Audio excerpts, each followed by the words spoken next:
This works now? Yes. Okay. Okay, so we can start. So today I will talk to you about sequence alignment, and probably most of you have seen some kind of sequence alignment before. And here you actually see a multiple sequence alignment. So it looks like, so here you have a protein sequence. Actually, you have 5 of them, and they all go in this direction, and they're aligned such that the same letters fall in the same positions. Yeah, so that's why you get these columns. So these are, say, 5 different proteins from 5 different species, but if you put them alongside each other or underneath each other, you actually see that there is conserved position. So for example, here you have a cysteine, a C, that's very conserved through all the protein, through all these proteins. Now what we're going to look at today is how we are going to actually generate such alignments. And this is a multiple sequence alignment, so you see here there's multiple sequences aligned to each other, and we're going to look at a simpler case today where we have pairwise sequence alignments. So we're just going to look at 2 sequences at the same time and try to align those. Now before we start, there's first quite a few announcements to make. There's 2 really important ones. For all the MSc students, and this is maybe a little bit strange because it's different at school, so you're in a joint degree. That means we're both at VU and the UVA, the other university. Now the first compulsory course you all will have to do at the UVA is biosystems data analysis. It's this course here.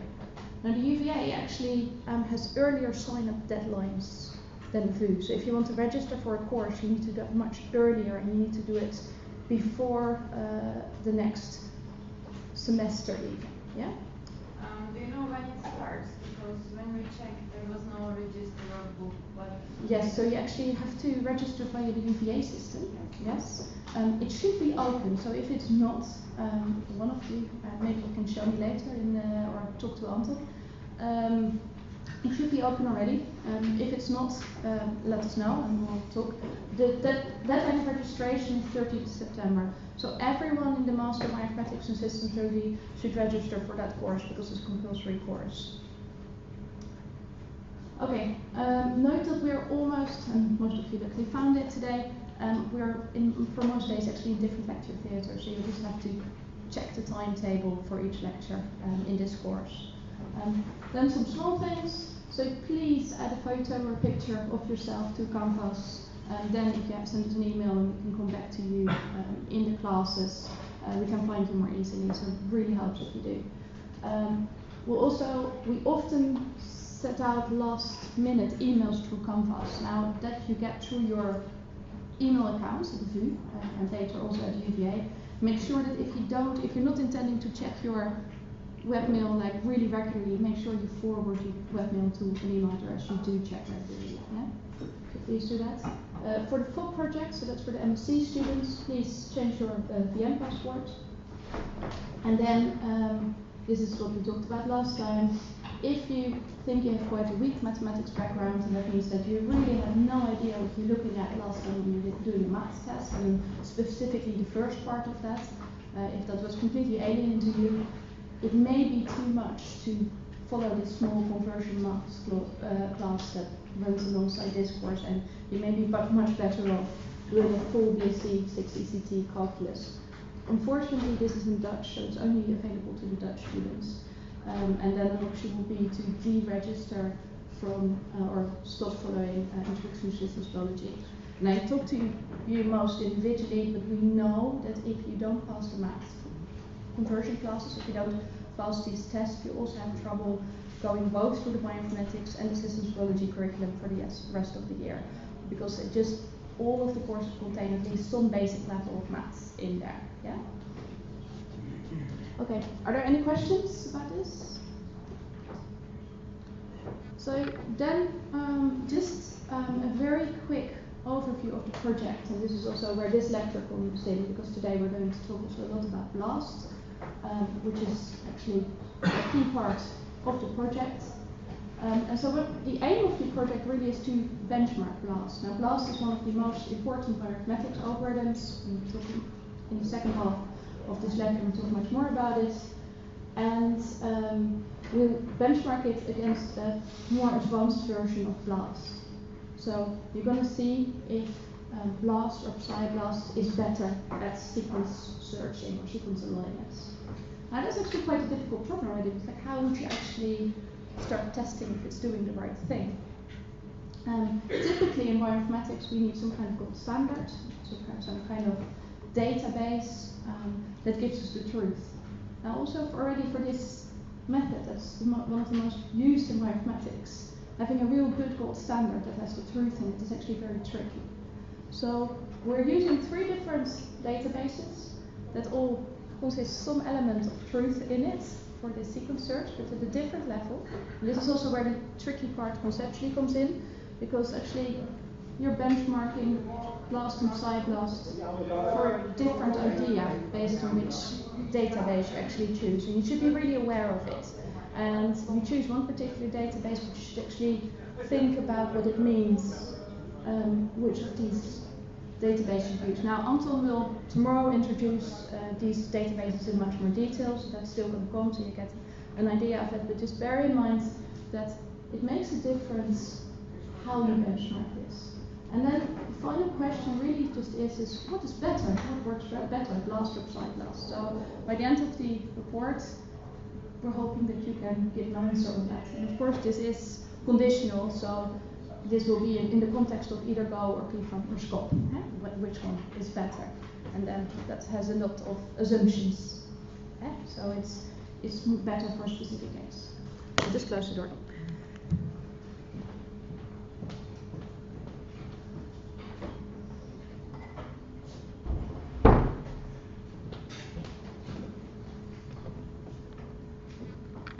Now the last thing that you actually, this is kind of the product of your project. And again, we'll go through these plots in much more detail, but these are rock curves, and we'll generate those as well. And they're very simply set. Here you see lines on them. Now if it goes through the diagonal here, you have a method that performs random, so it's really poor. And the closer it goes to this corner here, the better it does. So in this case, the blue method performs best. And this is also what you generate, so you'll generate this of BLAST and PSI-BLAST, and that way you try to see which of the methods works better. Okay, so done to today. So we have 2 parts to this lecture. I've already introduced the project. Anton will introduce the project even a bit more tomorrow with some of the databases. But today, the first half, I'm really talking about this problem I'm starting with. We're looking at pairwise global sequence alignments. So just 2 sequences and how can we align them. And we'll see there's actually an exact algorithm, Wunsch, using dynamic programming. Well, actually, at the end of this first half, you'll do it by hand. So you'll try and really align sequences by hand. You'll be a computer for a little bit. And then in the second half, we'll look at BLAST in detail, and at the very end, we'll look at PSI-BLAST. All right. So sequence alignments. So before we start thinking about an algorithm, about a method, I sometimes think it's very helpful to just think about how you would solve this problem yourself. So which task are we facing with? Typically, we have 2 sequences. Here we have very small ones, TG-ATT and TGG-ATT. And we want to say, how similar are those? Now, if you're looking at those, what's the difference between those sequences? Can you see it? There's a G, right? A G difference. And so most of you almost immediately spot that. But what did you actually have to do before you could make that conclusion? Sorry, you had to generate kind of a gap or space, yes? You had to do a bit more than that, actually.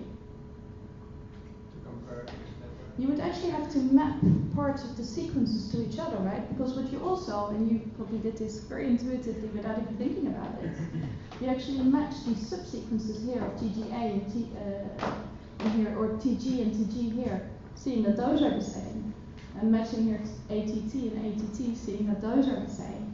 And so then you can spot a difference, right? So you need to actually match subparts of the sequence. You need to actually know which residue, or in this case nucleotides, are corresponding to each other in order to solve this problem. And that's what an alignment is. An alignment is simply a matching between the different nucleotides or residues if you have two sequences. Yeah? Now, if you want to say, so usually we're in bioinformatics, systems biology, so that means we want to become quantitative. So we want to actually give a real measure, right? So how can we now quantify how different these two sequences are? What can we look at? How can we consider how similar or different they are? Amount of mismatches. Yes, so you can count. So yes, we'll look at that. Yeah? Anything else? Amount of matches. The amount of matches. Anything else? Someone else mentioned it already earlier. The length. Sorry? The gaps? The length. The length. Yes. So yes, and so you see that one is smaller than the other, and that means actually in this case we have to introduce a gap in the alignment in the smallest sequence. So it's a consequence of that. So typically we count gaps. So here's a different sequence, or a different pair of sequences, only slightly different, and then we can start scoring this. So we have now 4 matches. We have one mismatch, right here, the T and the G. They're aligned, but they're not actually the same symbol, so they're a mismatch. And then you also have one gap, because this A here doesn't have a nucleotide at all that's corresponding in the first sequence. Yeah? So these are typically the ingredients of a scoring function. Now, we go typically one step further, so we give scores to how bad a mismatch relative to a gap is. So we typically get a scoring function. In this case, the scoring function, this is a sum. It sums over every alignment position here at P. So P is the position in the alignment. And then you count the matching score between the two nucleotides or amino acids. And you subtract a gap penalty. Yeah? So you have a matching score, and then you sum all of, for every position, you sum this score.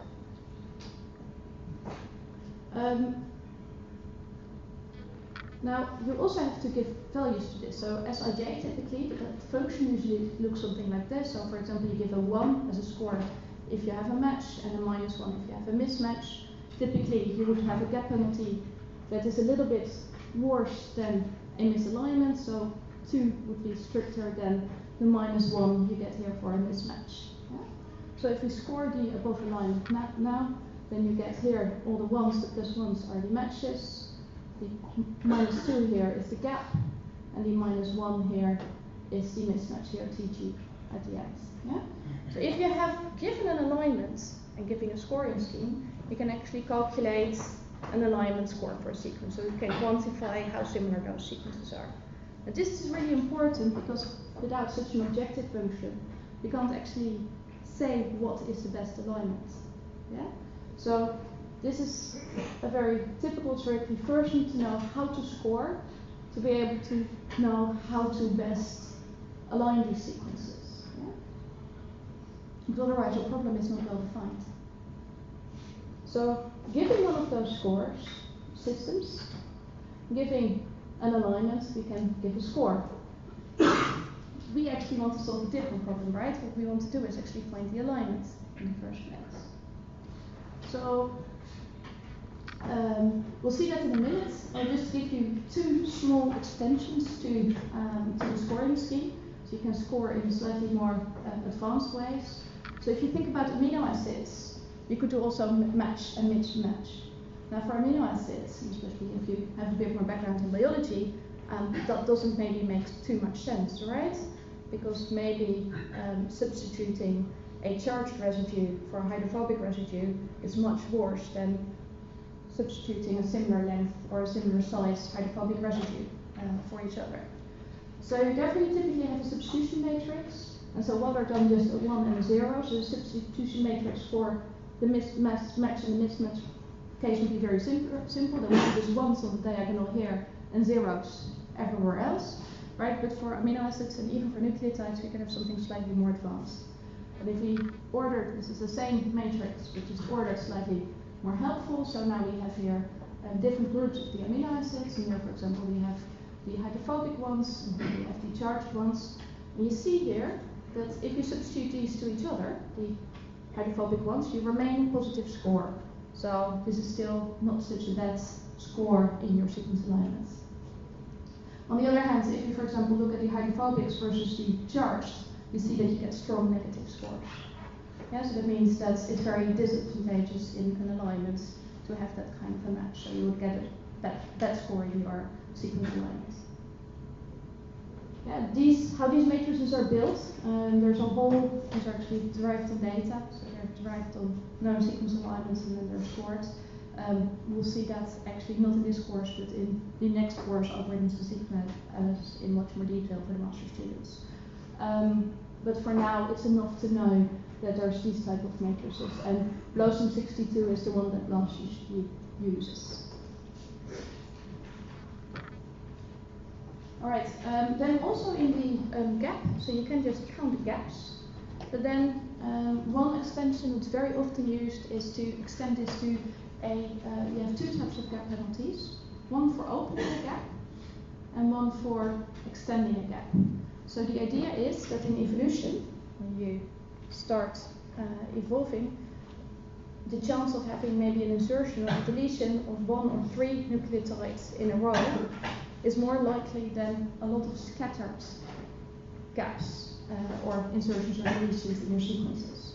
So typically what you will see is that the gap extension penalty will be higher than the gap opening will be much higher than the gap extension penalty. Okay? So in this case, you would have that this has a worse score, so has a stronger gap penalty than a single longer gap in the sequence. All right. So now we go back to the alignment problem. So we just saw we have a measure. We have the mismatches, the matches, and the gap penalties. We'll keep it simple for now. But now we are faced with the task of finding an optimal score.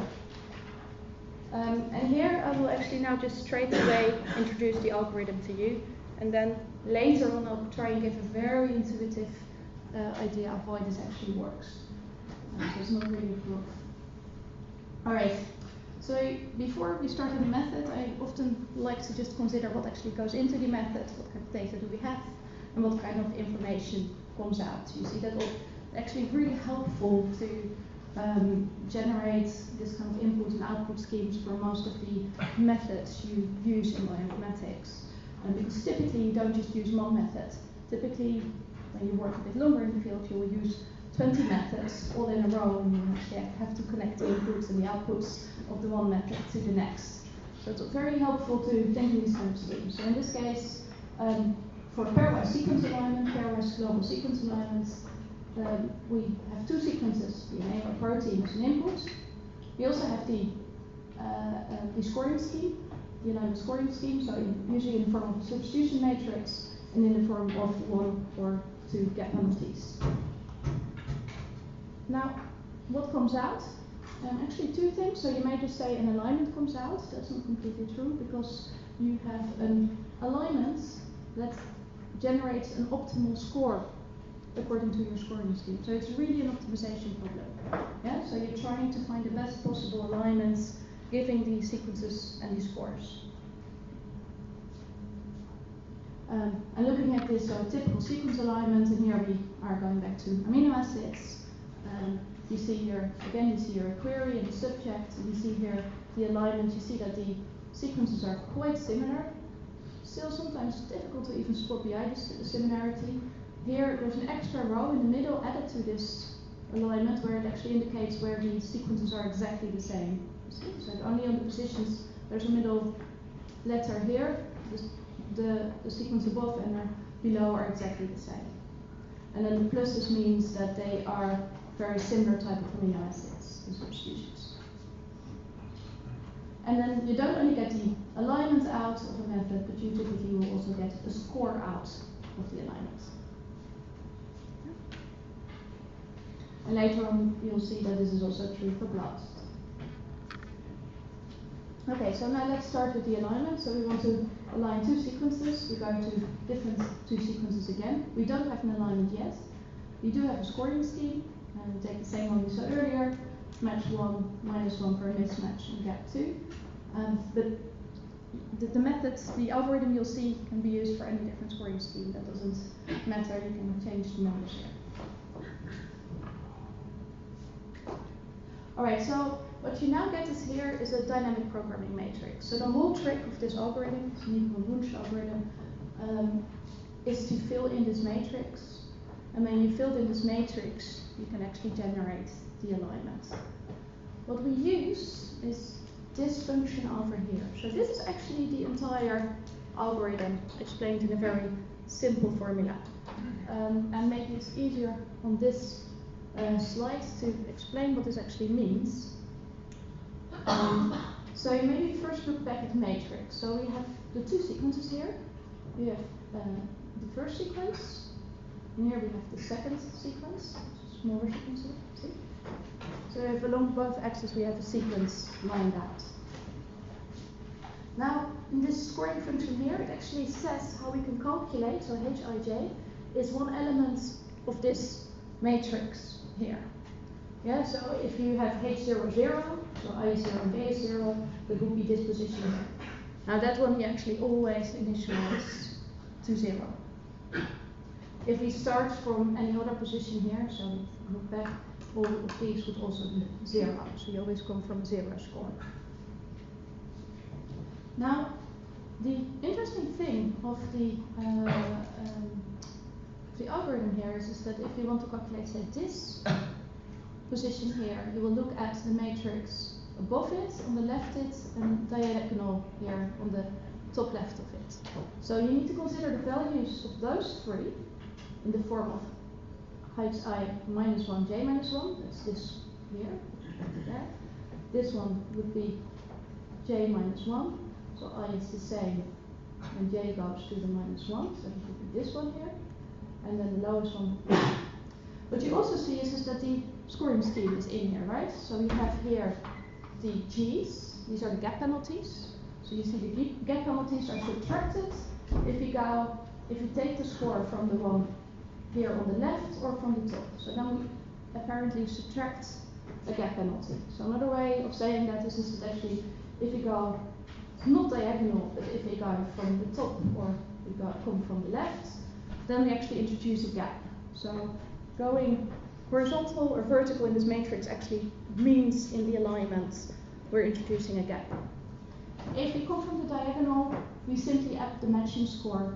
So we don't add a gap, we simply add the score of two matching symbols. You have to look those up.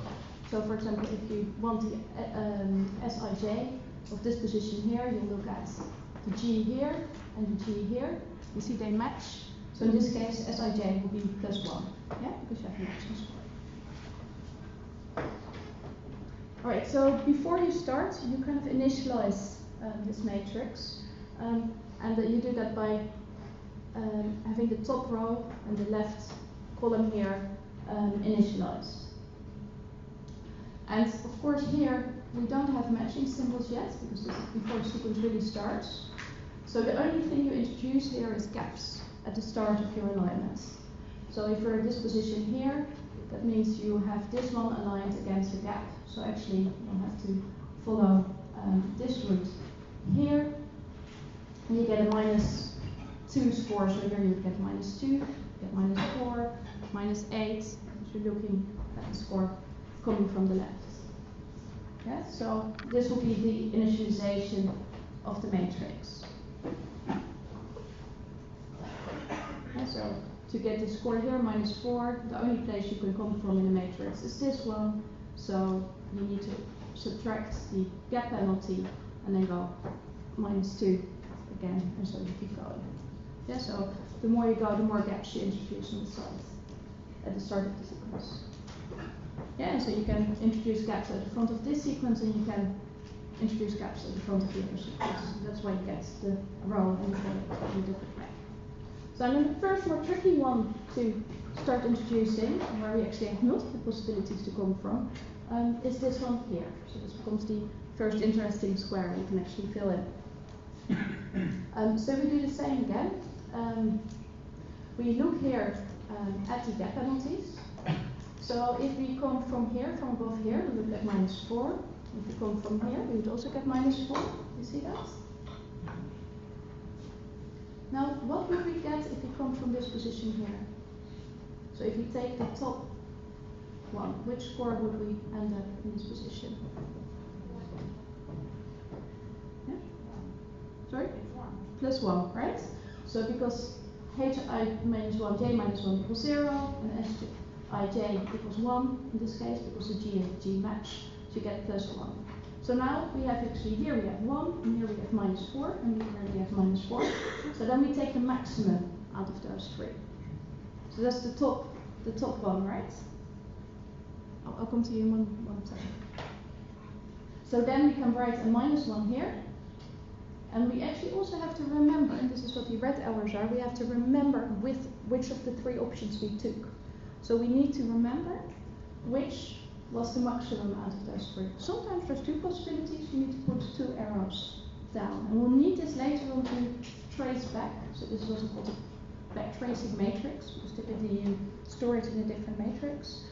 You need a back tracing matrix to fill in and then get it back to alignment, which we'll see in a bit.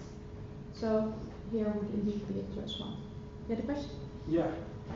You said that the alternative for matching G and G would be -4. That would not be the optimal, but why would it be -4? Because G and G are a match, and that means +1. So -2 plus 1 would be -1. Am I correct or am I? So you, in this case, yeah. if you come from the top, so if you take this one, you come from the top, and so you take the value that's in this cell here. Yeah, so you need to go on the top because yeah. it's this is here you have I minus 1 and j is the same, right? Mm-hmm. So it's this one. And then so you take -2, and from it you also have to subtract the gap penalty, so you end up with -4. Yeah? And so that's why you get -4 for this row, -4 for this one, because from here it's also -4, and for this one you get +1. And then it's quite easy to see that 1 is more than -4 and -4. Yeah? Yeah. Yeah? So maybe it helps if we go, for example, to here, this one, because here you see there's actually 2 arrows, right? So this is interesting. So here we see if we come from this position here, of the left, we'll introduce a gap, right? So we need to subtract -2. So we have -1, and so here we get -3. If we come from this position here, we have a -4. And we have a G and a G, which is a match, so that means we actually can add 1. So -4 plus -3 is also, sorry, +1 is also -3. So from these two positions we have -3, and from this one we have -8, which is clearly lower. So because -3 and -3 are equally high, or in this case equally bad, that's a bad score, you would draw in 2 arrows, one from the left and one from the diagonal. Yeah, is that becoming clear? So this also actually means that at every step you're actually throwing quite a lot of information away. So we now assume that once we fill this in, this cell here, that it's never possible anymore to find an alignment that actually uses one of those 2 steps to come to this cell. So we assume that later on in the alignment isn't going to matter anymore, and that this is actually true. So we fill in now the entire matrix. We also keep the backtracing matrix, and now we can find the alignments. But how? Yeah, so now this is enough information to give us back the alignments. The easiest thing actually to start with is the final alignment score. Anyone who's already seen this, where can you find the final alignment score? The bottom right. In the bottom right here, at 2. Yeah?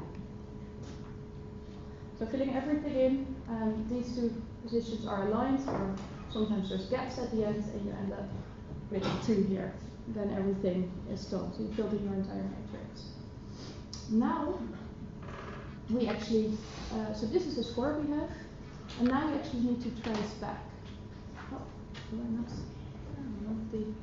Okay, so it's not on here, is it? So this is now, typically you would have the full matrix with all the arrows still in there. Here for clarity, we've actually only taken out the path that really leads to this lowest cell here, so you need to see that. And you see that there's actually multiple paths leading to this last cell, right? You can go like this, you can go like this, and you can take this middle way here up. And so earlier on, that means that here in the scoring scheme there was multiple options that actually led to the maximum score. So if you draw out these alignments, we can go back. So we can now work back what the matching scores are. So you start with AA, here are the ends. You go back, that's a matching score, so you have GG. So you go back, that's, you write down here TC, which most of them have aligned. Sorry, this is the wrong font, so you can't completely see the alignment. And then you see that this gap here is actually introduced at 3 different positions, depending on which road you've actually taken. So apparently it doesn't matter where this gap falls to get an optimal score. Now this is not so difficult to see because you can see that this G can match here. So this is scores equally well as this one because it doesn't matter if the G is here or here. You also have to follow, this T doesn't score or doesn't actually match any of the symbols here. So you can even have an option of this G or having the gap introduced here after the or between the T and the G. Yeah, and it all gives you the same alignment score. But I always advise is after you've drawn the alignments back, you've written them down, is to check quickly the score to see in your scoring scheme, which is simple to see if the right thing comes out. Okay, how are we doing for time? Yeah. So you see here, because there's 3 different paths, you actually end up with 3 different optimal alignments. And that's really the answer. There's none of these alignments without any other information that you have, given the scoring scheme, is better than the other.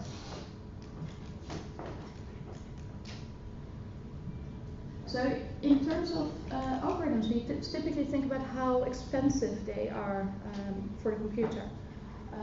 Now, because when we have to compute this, we have to do quite a lot of work. You'll do it in a minute yourself as well. And you see it's quite a while before you can actually get this calculated. So how many computation steps do you need to make?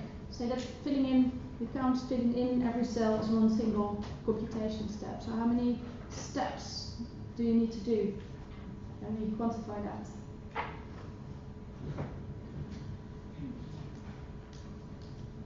Number of cells. The number of cells, which is? P times 8%, which is Yeah. vertical amount. So it's the length of the one sequence times the length of the other sequence, right? So sometimes it's approximated as if you assume the sequences are of equal length, you can say it's n squared. It's also sometimes if you have problems, typical problems where the 2 sequences may be of really different length, you have n times n. And you both need that amount of space in the computer to store. Actually, typically you need it twice. And also in terms of computation. So this says that it's this expensive.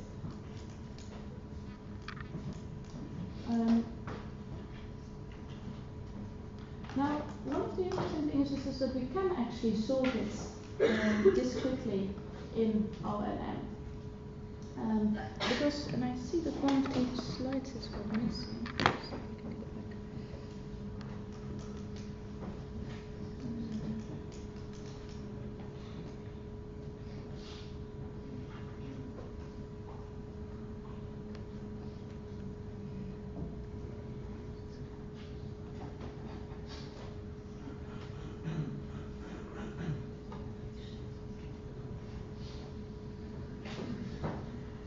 No, I really got deleted.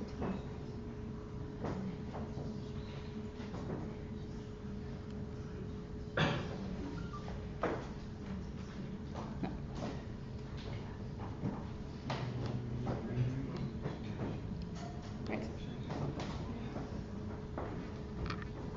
So if you try every sequence, every possible alignment of the one sequence against the other sequence, you wouldn't have n times n possibilities alignments. You have actually a combinatorial expansion of possibilities of the alignments. So you have something like n times n to the or n to the factorial, which is way faster, growing way faster than n squared. So that means for 2 real size sequences on the order of say 200, 300 amino acids, you have an infinite amount almost, much larger than millions of sequence possibilities, of alignment possibilities to try out. So you could try every possible alignment of the one sequence against the other sequence out. So it's actually very nice that we have this measure here, or this scoring method, where we can actually throw out some of the possibilities straight away. We basically straight away says that if this scores worse than this one, so if we have to make a decision here that we have to take this path from this cell to this cell in the alignment, then whatever happens here in the alignment will never affect this decision here. So another way is actually we can make quite local decisions on the alignment that stay then locally true. And now this is true for this particular method, but if we start going to multiple sequence alignments, or for example structure alignment, which we'll see in later courses, this is not true anymore. And that means that we cannot actually solve these problems within a general computation line. But this double sequence alignment, or pairwise sequence alignment, doing it globally, so that means you try to match the entire sequence, does work. Okay. So this is the Needleman-Wunsch algorithm. This is global pairwise alignment. Later on, mostly in algorithms of sequence analysis, so the next course, you'll also see local pairwise alignment, which means that you start to match a subset of the two sequences. So you try to find the best matching subset of the two sequences. Yeah. I'd like to ask, does this algorithm guarantee us to find the best score? Yeah, it does, and I'm not showing you proof. It's not a heuristic. No, it's not a heuristic, it's an exact algorithm, so it's an exact optimization algorithm, so it does actually give you the exact answer. But for other alignment problems, that's also why I'm trying to introduce it, that's not the case anymore, but for pairwise sequence alignment it is. Now you will see later, so we will look at BLAST. BLAST is a little bit heuristic, so it actually does some shortcuts to make it even faster. But still, once it starts generating the alignment, it will do a full alignment and you'll find the best search. So global alignment is very important, especially if we think about alignment with proteins, because if you think about proteins, how do they evolve? They typically evolve in domains, right? So typically you only want, so if you have a gene typically consists of multiple domains in proteins, so they're evolutionary conserved units. And it's typically the domains that are very similar between other genes in sequence, right? So it's a local part of the sequence that we want to match. So also BLAST is actually a local sequence alignment algorithm. So just very briefly, in local that means that you do not score the entire matrix, but you look actually for a path in the matrix that scores highest. And as soon as the score starts dropping down again, you actually stop aligning that part of the sequence. So another way of this, so only if the sum is high enough, you'll actually take the alignments.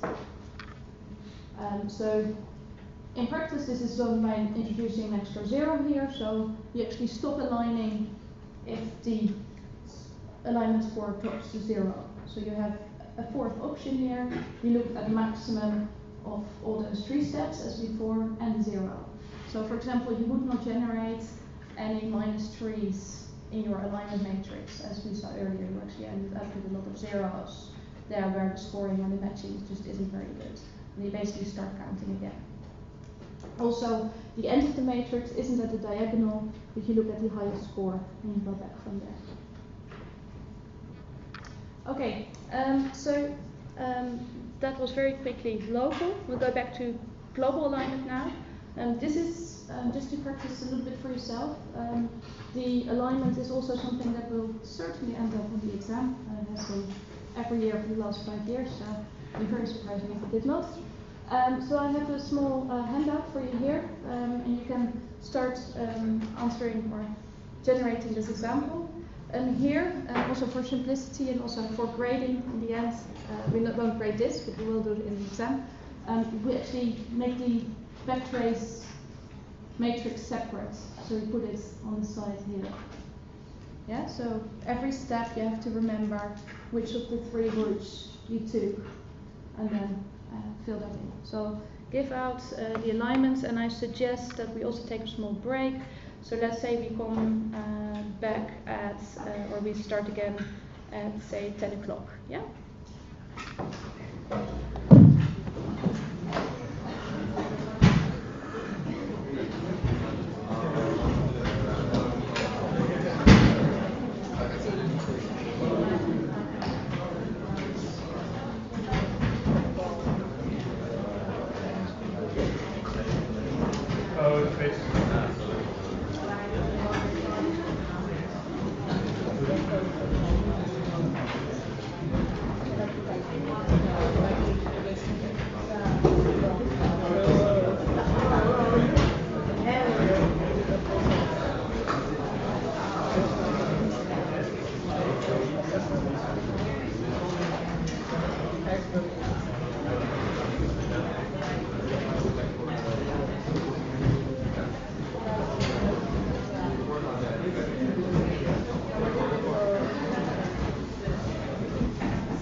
Ik denk dat ik er nog een paar boven heb dan. Pak ik even wel.